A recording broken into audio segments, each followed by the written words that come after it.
Hello, everyone. Welcome to another episode of OpsCast, brought to you by marketingops.com and powered by all those mopros out there. I am your host, Michael Hartmann. Today, I'm joined by Andrea Tarrell, president of the tech services line at Trilliad and CEO of Sercante at Trilliad Company. Andrea has spent years helping organizations navigate marketing operations, Salesforce ecosystems, data strategy, and large-scale technology transformation.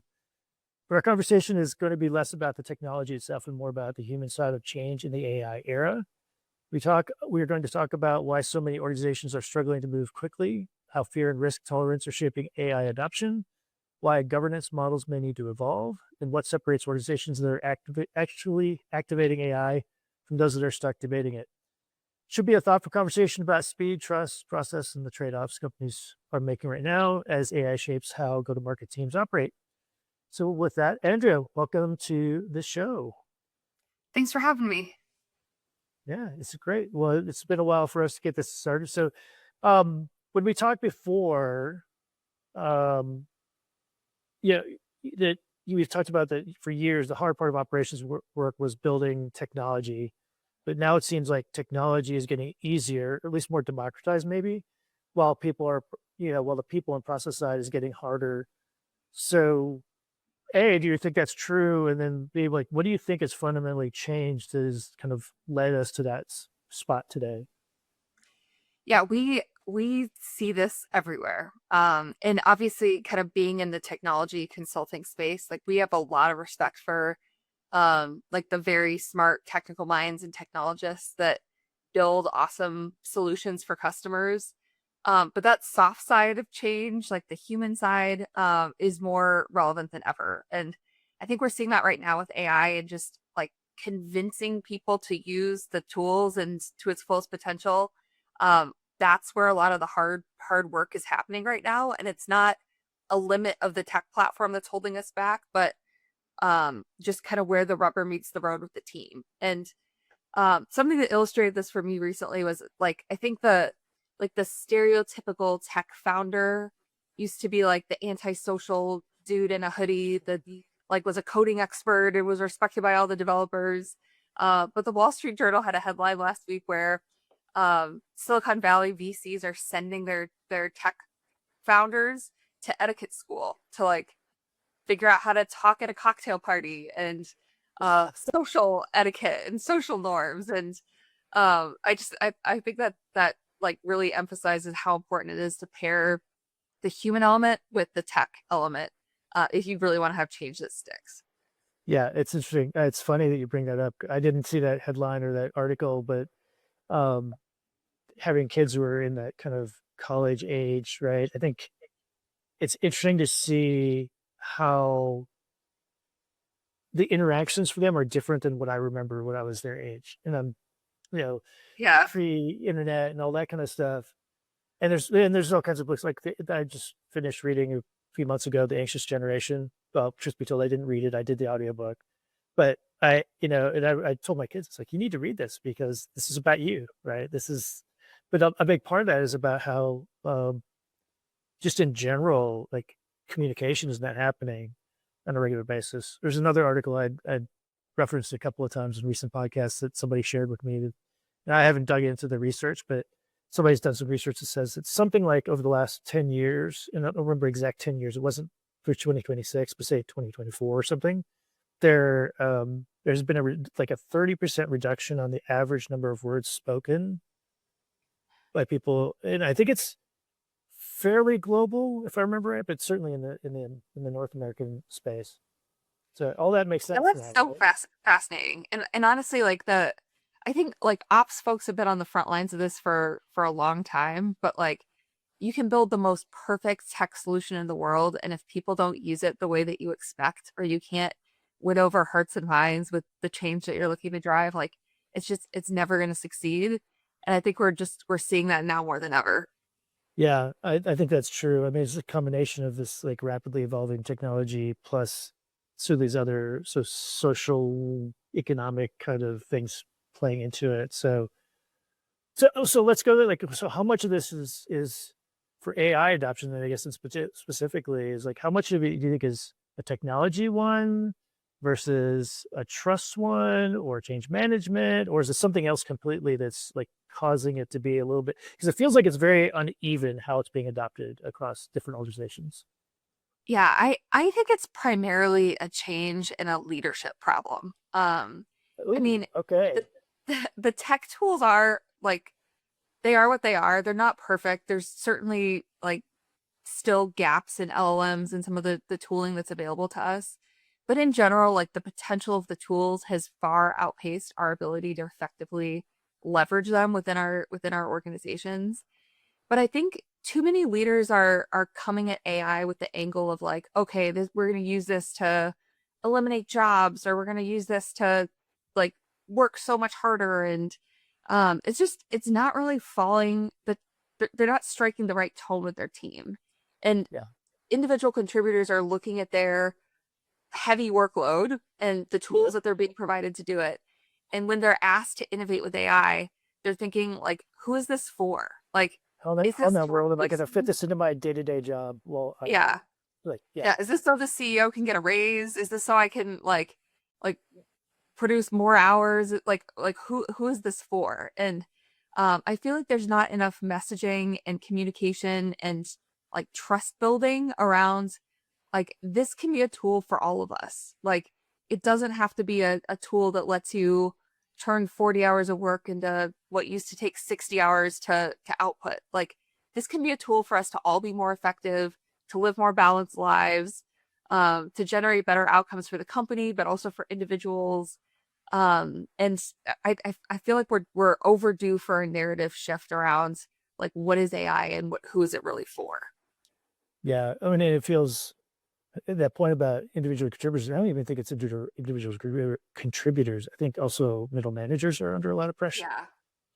Yeah. I think, and it feels like we're recording this late May 2026, and it feels like in the last few weeks, it feels like almost two, three, four a week. There's announcements of companies cutting workforce, and on the surface level, they're saying a part of that is AI driven, right? So if you're coming in as a leader saying we need to be doing more with AI, and you're hearing as a person in these organizations about all these jobs being lost, like why would I spend the time if what you're trying to do is eliminate my role? Yeah, 100%. And I feel like those headlines of the mass layoffs because of AI are not doing any favors for the cause. Right. Because the vast majority of those layoffs don't even really appear to be AI or efficiency led. It's just like a convenient label to excuse why you're having to trim your workforce. And I think that like AI is going to take your job narrative like has a lot of team members rolling their eyes because it's like, okay, the person in the C-suite that's making that proclamation doesn't even know what their day-to-day job is. Like, Right. so like how are you going to automate away a job that you don't even understand or don't even like don't even understand why it exists? In thinking about AI adoption in an organization, like I think it's less about like resistance to change in general and more like how do we give people a reason to want to change? Like what's the pot of gold at the end of the rainbow if folks are leaning in? And how do we create space for that change? Because Right. if your plate's already full, you have like X number of hours to execute like the tasks that are on your plate. Right. You're not going to be able to pull up and spend an hour or two like redefining your workflow or testing different LLMs or like researching new tools or learning new things. We have to create that space for learning and evolution, um, and it can't just fit in the cracks of like what else is happening day to day. I would love to get your take. So there was somebody who I admire, CMO on LinkedIn. I guess it was last week. It may have been over the weekend, but certainly within the last week, it posted something about how like adding that extra layer of work on top of an already busy person is not likely to be successful. And the claim he's making was that essentially feels, because I kind of pushed back. I was like, to me, this is not all that much different than other technologies that have come in and could innovate and make a job more efficient or whatever.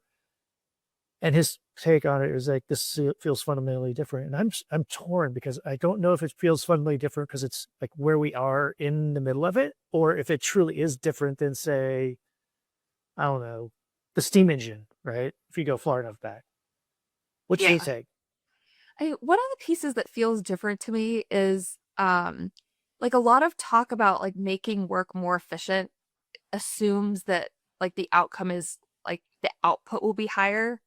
So like if I have 4 clients and now I can use AI to be 30% more efficient or save X number of hours, then maybe I can service 8 clients in like the same amount of time. But what we're seeing happen more often is like small tasks are getting compressed. So what used to take 30 minutes now takes 5. Um, and what's being done with that extra space is not more output, but higher quality. And that's Right. really hard to quantify and really Yes. squishy. And so I think like measurement frameworks and how we think about productivity is going to need to evolve to keep up with that. Yeah. Um, because I like many of the stats that I see about from AI tools are like, okay, we took this workflow from 3 hours to whatever time frame, and um, but CEOs are looking and CFOs are looking at that and saying like, where did that time efficiency go? Like, it Right. doesn't mean we are all of a sudden hiring X% less people, or people all of a sudden have 8 hours of free time that they never had before. Right. Like there's a very long backlog of things that can fill people's plates once things are made more efficient in the day to day. And so it feels like it's harder to capture some of those efficiency gains or measure it than it has been before.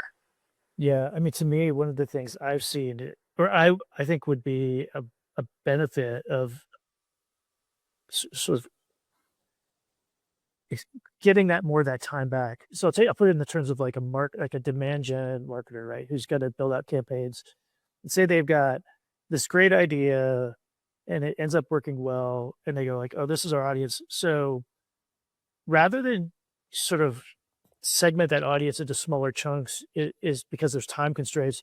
You sort of cast a wider net that's a little more generic, a little less on point for any one of those subsegments, and then you kind of hope for the best. Where I think like, now if you could take that and go like, actually I can now, because I've got a time benefit from using AI, I can then narrow those into 4 separate things. They're all part of one big thing, and get better messaging and better results for each one of those. Like there's a multiplier effect on output, or Yeah. no output but results.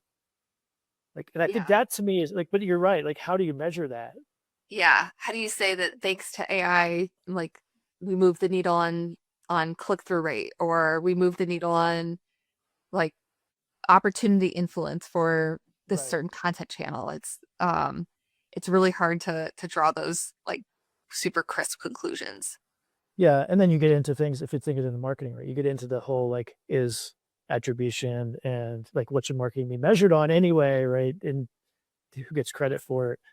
And I think it's a little bit of a circular problem that doesn't have a real good answer. I hadn't thought about the that squishiness of being able to measure the impact outside of the efficiency one. Like it's a really interesting point there. So do you think that some of this challenges is really, is it because this is such a different thing and that there's this fear of replacing jobs, or do you think it's just, is there inertia in some of these organizations that is preventing that? Like, to your point, like not creating the space to build on those skills and capabilities. Yeah, I mean, I'm torn because there definitely are some parts of this shift that are like new and novel and unprecedented. Um, but there's a lot of similarities with like every wave of tech change that has come before it. And I think maybe the primary thing that's different is it's just faster, and the fear factor is dialed way up. Like the narrative around like you're going to be left behind, you're missing an opportunity, your job's going to be eliminated, you're going to become irrelevant. Like there's so much negative talk about it that um it's a lot of noise. So Yeah. I'm torn on like, is it same old? Is it like new and novel? I think it's a little bit of both. Yeah. So like one of the things that I hear people say is, right, AI won't replace your job, but people who use AI more efficiently could replace your job. Like, do you think that's like, I think we talked about this before, but like, how do you think about that? Does that resonate with you? And then how are you seeing that play out in reality with the way leaders are working with their teams? Yeah, I think that that is a very true statement when you think about it at the organizational level. Like, and we've tried to talk through this with our team internally at Sercante and Trilliad as well.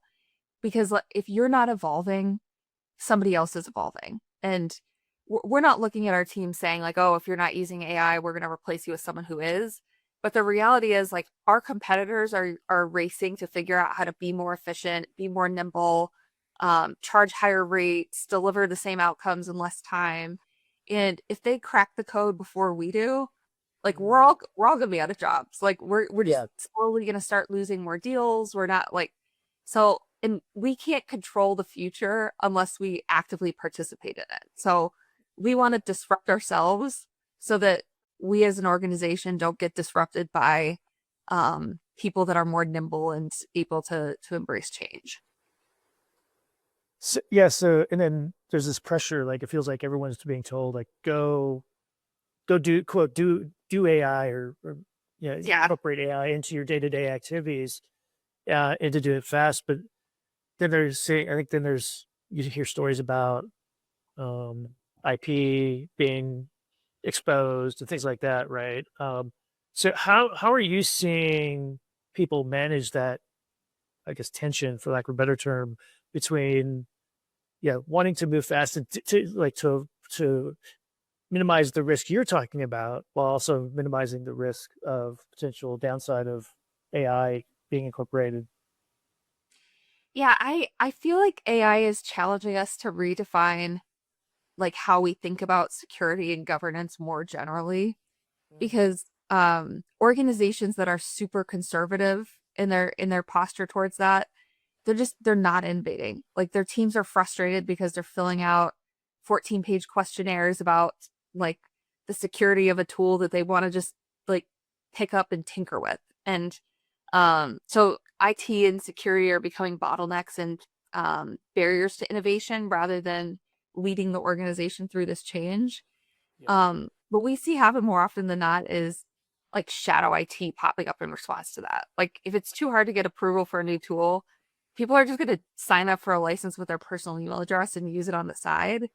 And that to me, that's the worst possible outcome because um, you're not mitigating risk, you're just removing your visibility to it. And um, that's not the solution. It's so funny because I was thinking, I know some companies that like they restrict access to like LLMs in general, right? Through IP stopping, but here's what they don't stop, right? So 100%. our personal devices.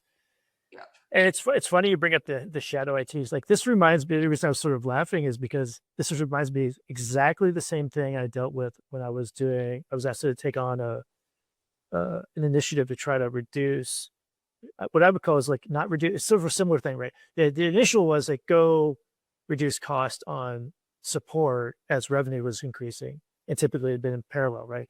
The way I framed it was twofold, right? One, I want to bend the cost curve for sure, but that doesn't mean we are going to cut costs. We're just going to change the rate of growth, which is a different thing, and we're going to capture more of it. But in the process of doing that, working with the support teams and the leaders, like it turned out because there was no centralized sort of knowledge base of ways to provide answers quickly to customers when they came up, is they all had they had a document on their desktop or a spreadsheet, or they had their own little database. So they already had the solution that we were proposing, even though there was resistance at the top Yeah. that we should do something centralized. It feels like this is why I'm like, this is why I struggle with like, is it really different or not? Yeah. To me, because I've gone through something like this personally, where I'm like, yeah, like I think the way you address it is not to say it's going to replace your job. It could, right? We do need to adapt to it and adopt it. But the way that in that case, right, it was like, this is going to free you up to work on the more interesting, challenging issues, right? If that's what you care about. Now, if all you want to do is come in and check a box and, you know, we solve some Yeah. things, then it's probably not the right thing for you. This is probably the same case for AI tools. So Yeah. I mean, are you seeing stuff like that too, like where that messaging is kind of not going through the way they expect it to as leaders are communicating it? Yeah. Yeah, no, I see exactly what you're seeing there. And the example of like reps with their own spreadsheets and Google Docs and like things saved to their desktop or saved to their like notes on their phone or whatever the case, like I mean everyone has to find a way to get their job done. And Yeah. if you make it too difficult to go through the the main channels, people are going to find side doors to accomplish what they need to accomplish and Yep. keep things moving in their job. So No, I mean I that feel like, point about this stuff is being hidden from, like, if you don't open up that, then this stuff is going to happen. It's going to be hidden from you is a really big thing. I don't think a lot of teams think about. yeah. Yeah, I think that like the best hope is to make like the secure way of doing things, the easy way of doing things.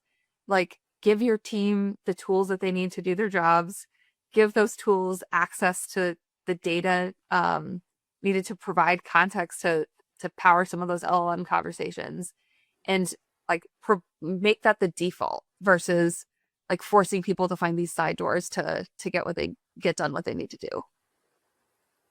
So I guess to some degree, this implies like they're using frameworks for governance and whether it's data, technology, things like that, that are rooted in, do we call pre AI? Is there a term like pre AI world models that like seem like they don't work as well today because I mean, the one thing it feels like there's a proliferation of this, like these small one-off tools with like purpose built with AI underneath the hood that solve specific problems that people can get and use very quickly. So is that, I mean, do you think that's part of the problem? Is that that mindset of like how you manage this from a governance standpoint and a technology and risk management is got to change? Yeah, I do think the pendulum is swinging the a different way than it has for the last decade on the talk of point solutions. Because for the last several years, we've been talking about, okay, how do we eliminate point solutions, bring everything onto a central platform or system of record, and like eliminate tools that do the same thing. But with the way that AI has moved, to your point, like there's a lot of individual things that do a task super well, and so instead of like, okay, it has to be all on a single platform, it's like, how do we connect sort of all this infrastructure so that we're not copying data, we're not moving things around in an insecure way, but we're picking like the right tool for the task. And also recognizing that with how quickly things are moving, the right tool for the job in 6 months from now may be totally different than what's the best like now. And how do we make it like, how do we prevent like being handcuffed to vendors? How do we make it easier for our teams to experiment and move quickly? So that the narrative on that has totally shifted. Yeah. So for the audience that we have as ops people, like how should they be thinking about managing this speed and versus agility versus control and risk management, those trade-offs between those things? How should they be thinking about doing that? Yeah, I mean, I feel really strongly that speed and agility are like that's the top priority right now. I'm with you. And too many organizations operate in like a slow, very waterfall thinking, decision by committee type of approach.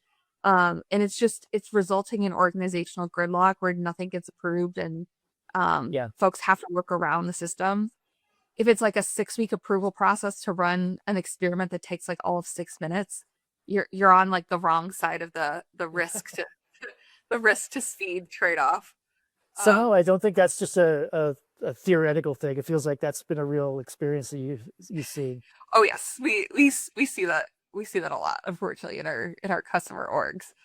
Um, Oh, that's crazy. and something that our team talks about internally that I love as a concept is like asking yourself what is the blast radius of a mistake. Like Yes. Oh, that's an if interesting way of thinking about it. the impact can be contained, cleaned up, triaged quickly, it's probably not that big of a deal. And you don't need to have sort of a really robust posture around like mistakes that will cost you very little. Like Yes. building an email in production versus a sandbox is an example of that. Like Yeah. the maximum damage of doing it wrong in prod is usually not that high. Um, but on the other hand, if a oops moment is like, okay, you're losing data, you're getting fines, you're the next big headline.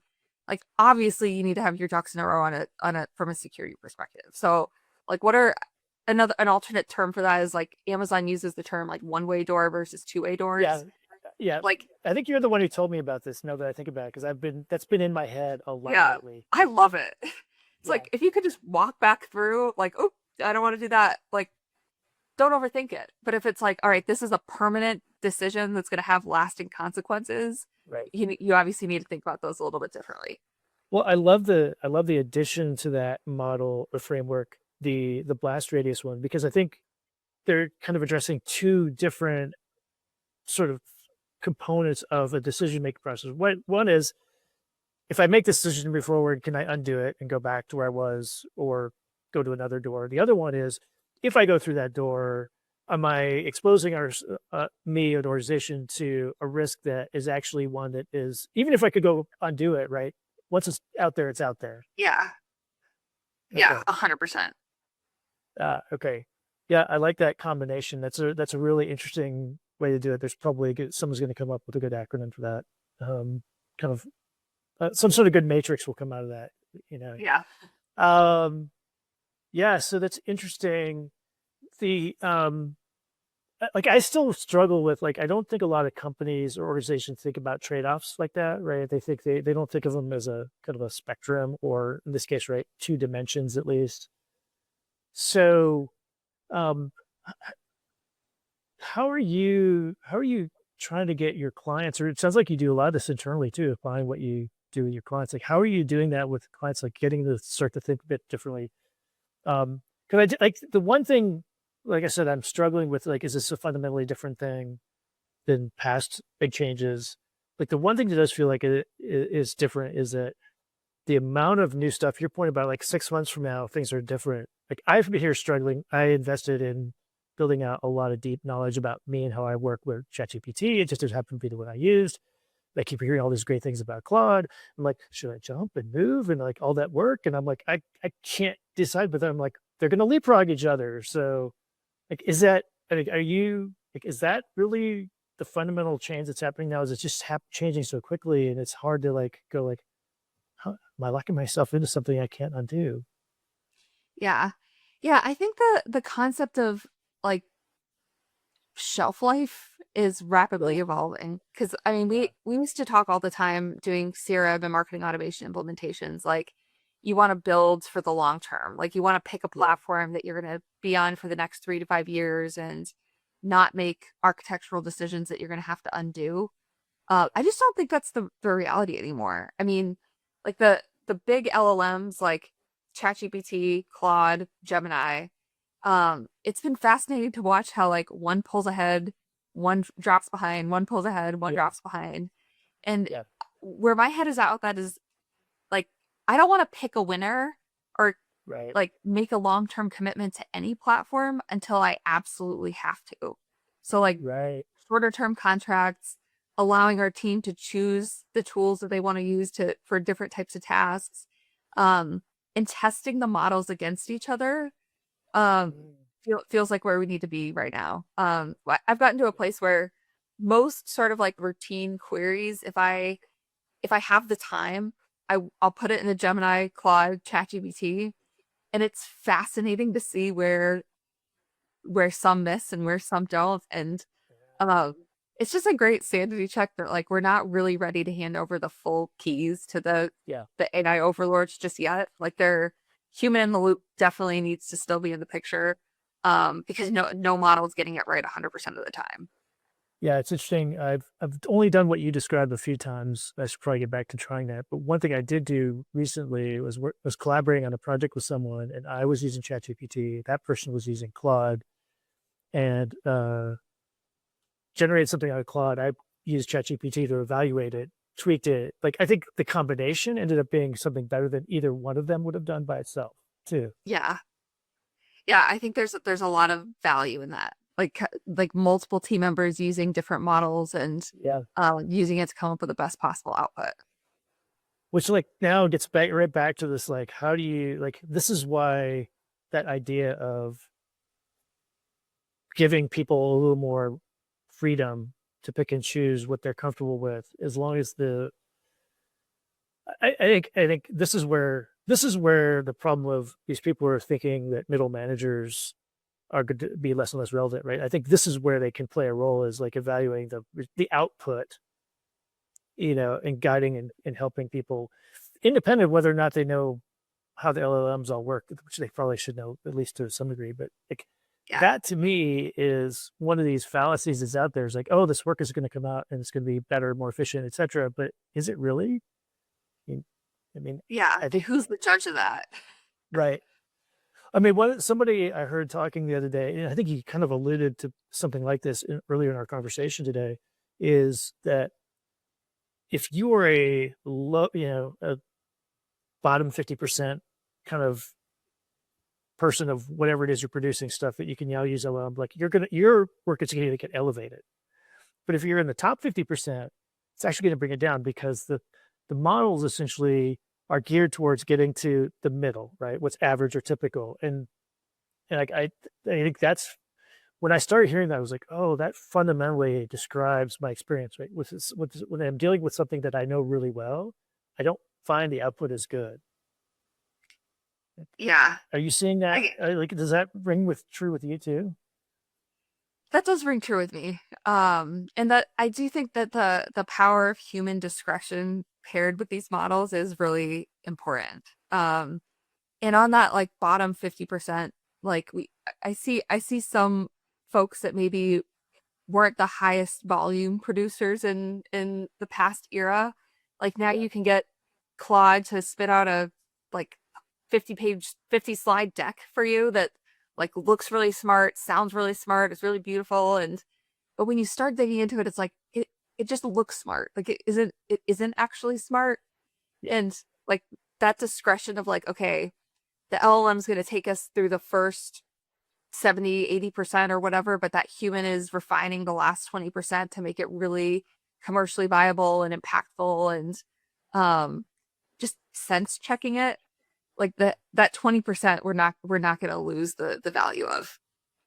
Yeah, at least I always I want to tap, like, it doesn't feel like that's anywhere in the near term, right? Maybe one day. Yeah. And honestly, I wonder if this problem actually gets harder over time, because to your point on like the draw towards the average, Yeah. like if I'm writing a email in ChatGPT and you're writing an email in ChatGPT and we're just sending them back and forth to each other, and the models are getting trained on like more AI output, at what point do we start losing variability and like everything just sort of becomes like mid? Yeah. It'll be interesting to see how we navigate that. Yeah, I mean that's kind of a term I like to use is like this. There's a fallacy of best practices, which feels like it's a similar thing, right? Where people are like, oh, this is the way everybody does it, so we should do it that way. Yes, but Yeah, I'm with you 100% on that. yeah, I love that term, the fallacy of best practices, because they're best practices for a typical use case or an average scenario. It doesn't mean that it's the silver bullet that's gonna work for you in your exact situation that yeah, is probably different than the person sitting next to you. yeah. I mean, the way I like to think about them is, what are the principles that were in that quote best practice end quote, or the thing that was successful that can be replicated and applied creatively in different ways. I love that. Like the principles, like why did that make that successful? And are those same variables true in this era? If they're not, that best practice is dead. And Yeah, I think we're on the front lines of a lot of that happening in marketing right now, where like the content marketing, the ABM playbook, like things that have just been like, oh, this is just how we do it. They're becoming less effective. And so we're gonna need to rewrite the rules. And um yeah, it's a brave new world for marketing. yeah. So maybe not the best book to refer to at this point. Yeah. Yes. um, um, yeah, it's a little bit too close to the reality. Maybe, I don't know.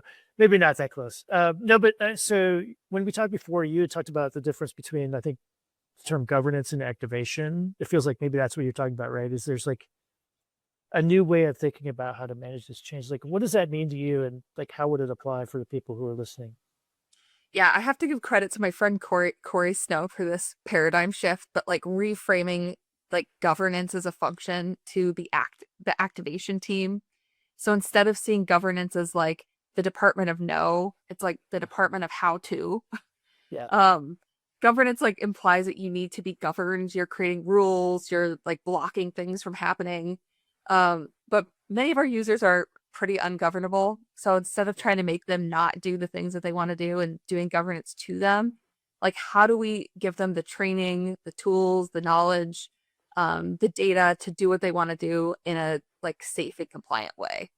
yeah, Um, so getting the governance team or the activation team or however you want to frame it to ask like what are the business outcomes that you're looking to achieve and what is the safest, most compliant way to get you there versus like, oh no, that doesn't pass our 14-page questionnaire, so we're right, not going right, right. Like it needs to be like I think there's a lot of governance approaches. Ones even ones that I've built before that I have, I think, a relatively mild assessment of the costs and benefits or risks and things like that, but they still take time. And it feels like that needs to be even lighter weight than what I've thought about to be like what is enough information that can be defended to say yes we can move forward with this, right? That feels like it needs to be a pretty quick conversation as opposed to a lengthy, like you said, yeah. 14-page form to fill out or whatever. And maybe that initial like blast radius assessment dictates like what path it goes down. Like if Yeah, it's something that's not a big deal, like put the 300 question security questionnaire down. If it's something that is like significant and mission critical, absolutely do the due diligence, but like not over processing for process sake. yeah. Well, so now I'm kind of I'm laughing at myself here a little bit because like now I think the matrix that I said could be a part of this, right? The can I go through the door and come back, or is it a permanent door that I'm going through, or and the blast radius, that combination? Like if it's one that I can't come back from, and the blast radius could be big, like that should get more scrutiny, Yeah. right? Yeah, it Whereas something should that be hard to request that data or right, request that platform or whatever. Um, like users should have to do work to walk through that door if right. that's the real implication of it. Well, and I love anything that's going to get people to start thinking about things in terms of the risks and trade-offs, because I think there's very few things in life in general that are clearly, you know, right and wrong, yes and no, right? There's a lot of gray area in life. And I think that's the like this feels like the exact scenario where that plays a role, right? Where you need to have this mindset to evaluate things honestly, right? Just because you think it's a great idea doesn't necessarily mean it's not a high risk one, or even if it's an easy thing to do, right? And I think that's a framework and a model that I would totally support if I was in a leadership role, like because if you're teaching people to think like that, and maybe that's really like what needs to happen is these organizations, we need to be thinking about how do we get our teams to be thinking about like the criteria like that in a general sense, so that when they're thinking about things, it's not like yes or no, I should do that. It's like, is the if we take the step forward of doing this thing, do we feel like the upside is going to be better than the potential downside, and can we come back from it? Yeah. Yeah. I feel like there's a slide in the making with like a visual for that. I've got like in my head, I've got the same thing. Yeah. Yeah. um, but I do like, I think that you're right that like that idea of activating and becoming more of a yes with with guardrails and sort of clear expectations about how things are going to operate, and when you're going to make decisions. I mean, gets back to a little bit of like one thing, a lesson I learned from a decision making class I took years ago at a company that did provide a lot of training, was this like the sunk cost fallacy, right? I see that so often where you're like, oh, we spent $1 million or whatever it was, right, on this thing, like, and it's not quite there. We should like keep spending more money. And it's pretty, with people are looking at it, like usually know like it's not going to work. Like, and so spending more is not really the right thing to do, even though you've already spent $1 million. Yeah. Yeah, I think the sunk cost fallacy is like where it's like front and center because the a lot of ops teams have infrastructure that they've spent years building out and refining and perfecting, and now there's a whole new set of market entrants that have different capabilities and different Yeah. implementation timelines, and like if it's going to take you 200 grand to optimize your existing platform to do the thing versus buying something off the shelf that um there's yeah, you can't be anchored to the past and thinking about Yeah. like what are your decisions for the future. Yeah, I've always been a fan of trying to keep things as simple as possible because, like you, like I am a big fan. I'm a big believer that speed and agility can trump, you know, even a poor strategy, right? Because if you have enough strategy and you can move quickly and you can adapt or cut it if you like, and then move to the next thing, I think you've got an advantage over people who spend a lot of time on a great strategy that ultimately may work, but if it's too slow, they may miss the opportunity. Yeah. Yeah, I speed and agility win every day in my book. Yeah. Because and I feel like we see this trade-off in like on a lot of marketing teams and even in a lot of sales organizations. Like you start the year with your strategy deck, like, okay, these are the activations we're gonna do, these are the strategic initiatives, and then the rubber meets the road of just life and like your customers are doing new things, your competitors are doing new things, and like the faster you can adapt systems, get data in the right hands of your internal teams, get campaigns out the door, like the organization that moves the quickest is has major advantages over one that has a perfect strategy but is slower to react to what's coming down the pipeline from the like the broader universe that we all exist in kind of thing. Right. Yeah, yeah. So if for the people who are listening who are just like if they're in an organization or trying to think, okay, how maybe they're actually working on a strategy for how do I incorporate AI into our go-to-market operations and our workflows? What are the things you're saying that the best organizations are doing that seem to be, I'll use that same like have principles that can be adopted by other places? Maybe not best practices. Yeah.